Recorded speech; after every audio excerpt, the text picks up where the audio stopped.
What a great day to be out motorcycling down here in southern Arizona. Hello everybody, I'm Sterling. This is the Motorcycle Travel Channel, and I am just getting started on a big ride. I'm going to take the next couple of weeks off and ride around the desert. I've got the little Honda Trail 125 for this mission, and I've never taken a trip this long on this little motorcycle. I've taken it out for some day rides, but I've never had it fully loaded on a big, long adventure like the one I'm on right now.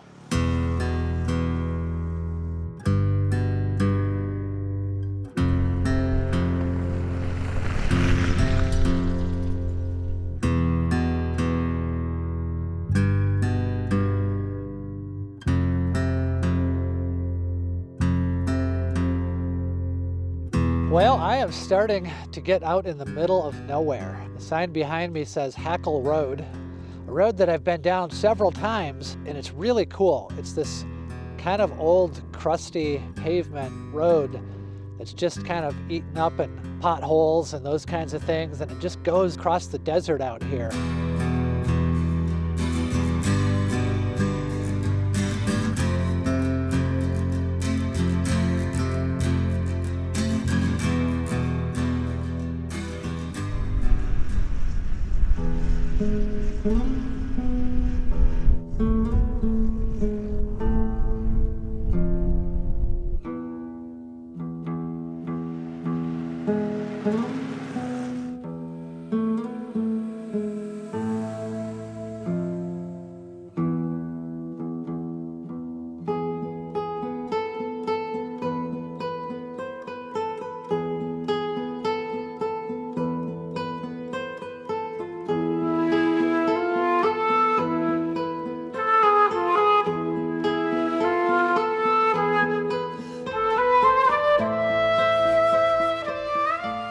So this is the Hills Backcountry Scenic Byway, and I'd say it's about 30 miles or so long. It's a fairly rugged road. There are lots of embedded rocks. There's no guardrails. There's some cliff edges, hairpin turns.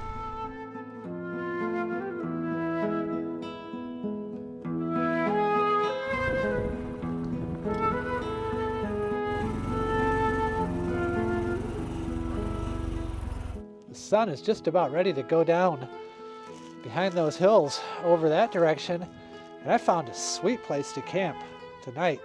I've got just a few minutes to get my camp set up before it gets dark. I'm going to cook a little dinner and have a nice relaxing night in this epic spot with a great view.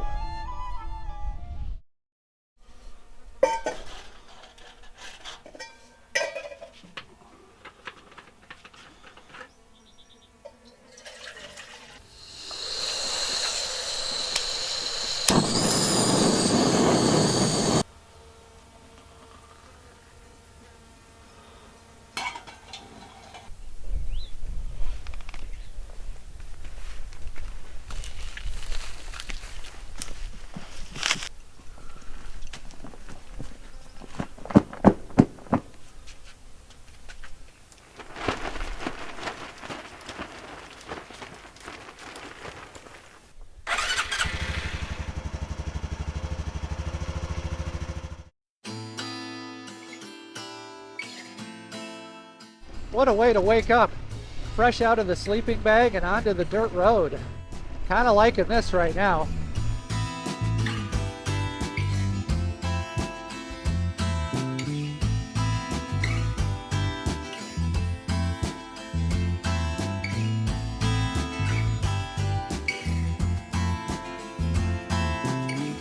You don't really realize how many cattle there are out here because they're all sitting in the shade. Then I go by and they all pop up and start to move, and I just realize pretty quickly that I'm surrounded by cattle. Looks like there's some kind of visitor center here, perhaps an overlook. But we're going to be going right through the middle of this copper mine in a little while today.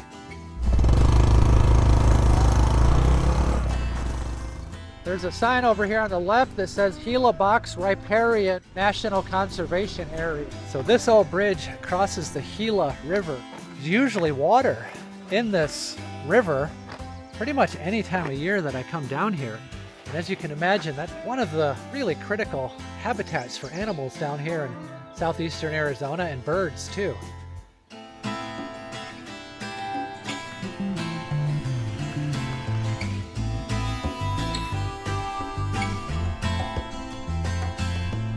Here's a little side road. Looks like it leads to a vista. And the mine off in the distance just keeps getting bigger and bigger. Just absolutely dominates the landscape. I wouldn't be surprised if you could see it from space. And up ahead is Highway 191. So let's get on the pavement now, probably for the rest of the day.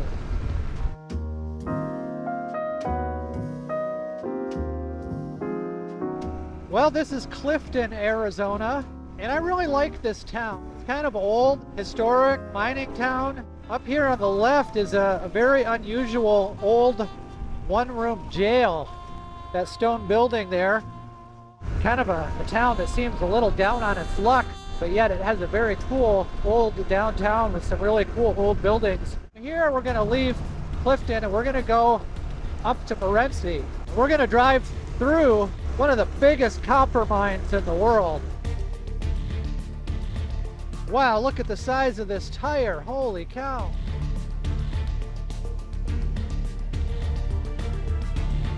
That is a tire from these mining dump trucks that I see off in the distance. And over here is a Caterpillar 3516 diesel engine. It says that it powers the 793 haul truck.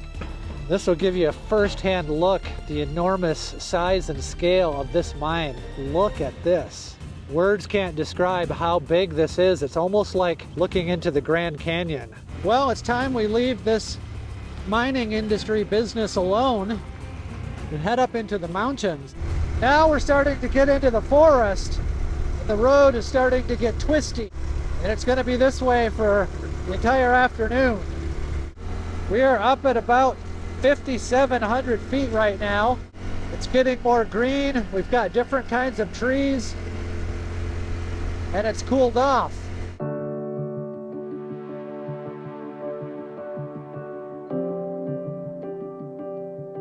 We're looking down on the Coronado Trail. This is a scenic drive in eastern Arizona, and it's known to be one of the best paved roads in the entire state.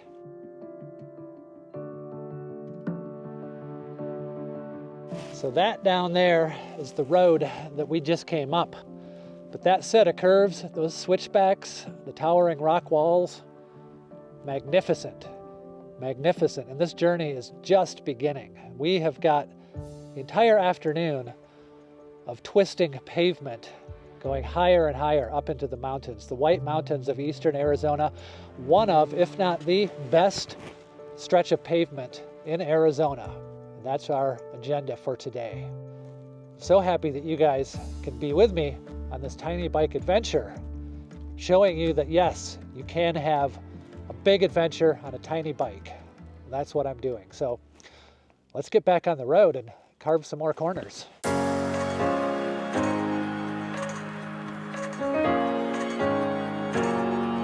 Oh man, this is heaven. What a road. So many twisties. Woo. Oh, look at this country here. My goodness. This is stunning. These are twisties with a view. Holy cow. And it's so fresh up here. Man, I could ride this road all day. It's a good thing that's exactly what I get to do. It just keeps going and going and going. Well, we're going downhill now.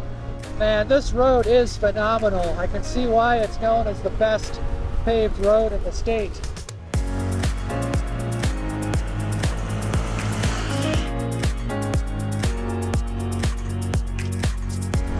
My goodness, but things got scenic.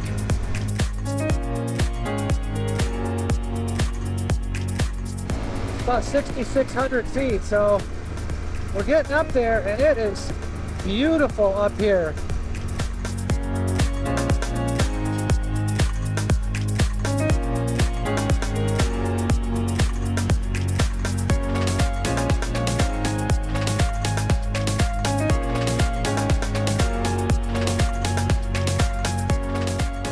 Okay, the sign says we've got 36 miles to Hannigan Meadow, and that's the only place that I know of on this road that there's anything in terms of business or services.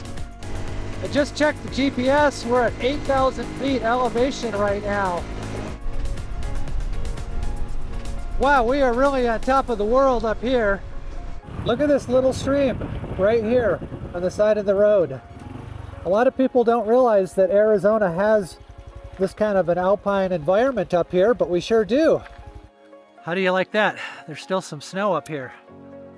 Here's evidence of a massive wildfire from 2011. Look at how the green trees are taking over the hillside, interspersed with all these burned out trees. Quite the contrast of color.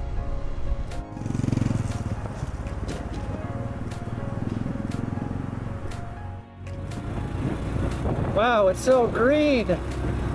What a completely different world.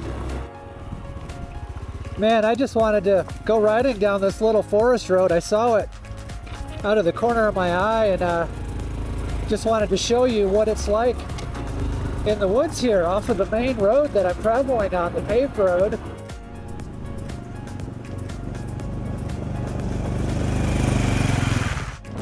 How fun was that? Just a quick little jaunt through the woods. So this is Alpine, Arizona. The reason I came here is to get some gas. Out of service. Where do we go next? Well, this was not supposed to happen, but it does happen. I think I'm prepared to fix a flat tire. At least I hope so. I should have everything I need right here inside this toolbox. Let's get started.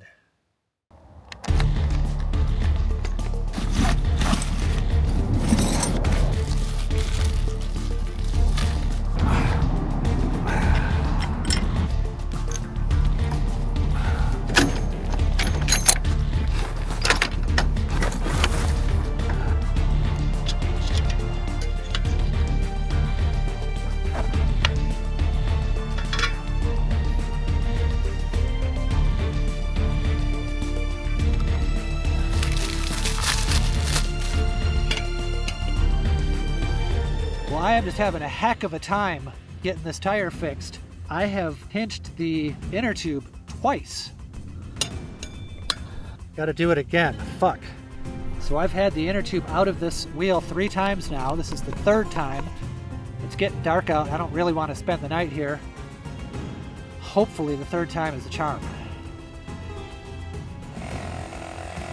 Oh my God, I am out of patch kit. I'm almost out of battery in the compressor.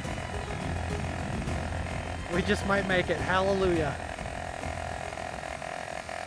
Well, as you can see, it didn't really work out the way I intended last night, and I wasn't able to get the tire fixed. So I spent the night here. Now it's morning, and I'm gonna hitchhike into town with my tire, go to a hardware store and buy some more inner tube patch kit, and see if I can't get my tire fixed when I'm in town. Know that it's completely good before I hitchhike back here with the tire, put it on the bike, and continue on my way. It took a while, but I did make it into town, and I got some more patch kit, and I'm patching up the inner tube here. If it looks like it's solid, I'll be extra careful and try to put it back onto the rim and put the tire over it. We're looking good so far. Okay, now we're getting to the hardest part here. This last little bit. This is where it can start to get really tricky. I've got it in there. We'll see if we did a good job this time, or if we once again damaged the inner tube during installation. Once again, after it was on the wheel, it started to lose pressure pretty immediately. Took the inner tube out again, and I see yet another little hole. And try to install it again, being extra careful. I thought I was so careful not to pinch the valve that time. I had the tire halfway off the rim and the inner tube out about 7 times, so at least I'm getting good at doing that. Okay, now I'm on the side of the road, waiting to see if I can get another ride to get back to the bike. It's probably about 20 miles up in this direction towards Alpine. Well, I'm back at my bike. I've got the tire installed. It seems to be holding air. I'm getting my possessions loaded and I'm gonna get back on the road. This whole thing started around 4 or 4:30 yesterday, so I basically lost an entire day. Making good time on this beautiful afternoon. I mean, check out this environment. I'm surrounded by rolling hills, grasslands, and big puffy white clouds in all directions. It's windy out. It's really windy out. I'm making little progress heading into the wind. So it's a slow journey, but at least the weather's good and it's a scenic journey. And I'm back on the road.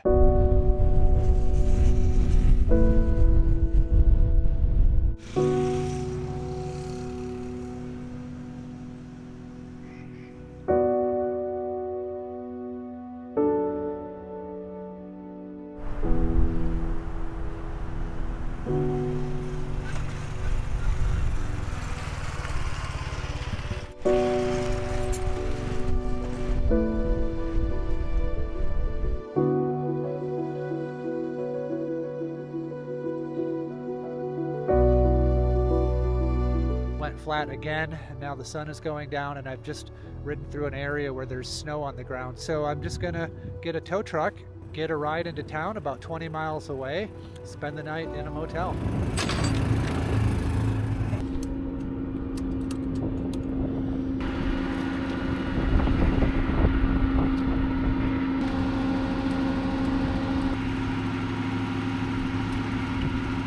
I'm in my hotel room this morning in Sholo, Arizona, and my bike is sitting outside. It has a flat tire. As you have seen, I've already tried to repair this inner tube several times. I thought I had it fixed yesterday, but then I got a flat coming here again.